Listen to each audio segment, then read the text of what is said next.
Mga master, usapang PBB 2021 muna tayo para sa mga DepEd na division offices.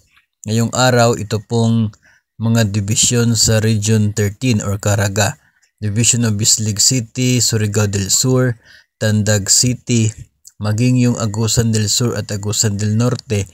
Meron din po silang saro ngayong araw para sa PBB 2021.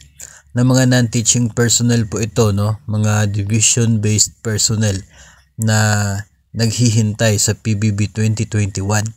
Maging ang Division of Siargao, Surigao City at Dinagat Islands, meron din silang saro ngayong araw. Kahapon, exclusive po yun para sa mga nasa regional office ng Regional Office 13, yung saro para sa PBB 2021 nila. Ngayong araw, ito po mga division na nabanggit natin ang nakatanggap naman ng allocation release order para sa kanilang PBB 2021.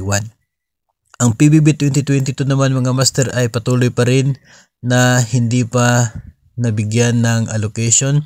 Wala pang pondo, kaya hindi pa po ito darating sa madaling panahon. No? Maging yung mga nasa MUPs po, Military and Uniform Personnel, wala pa rin po silang saro for PBB 2022 at maging any offices ng DepEd. So patuloy pa rin po tayo mag-monitor dyan dahil baka next week, no, hopefully ay mayroon pong mabigyan, and patuloy lamang po na nakasubaybay sa ating social media accounts.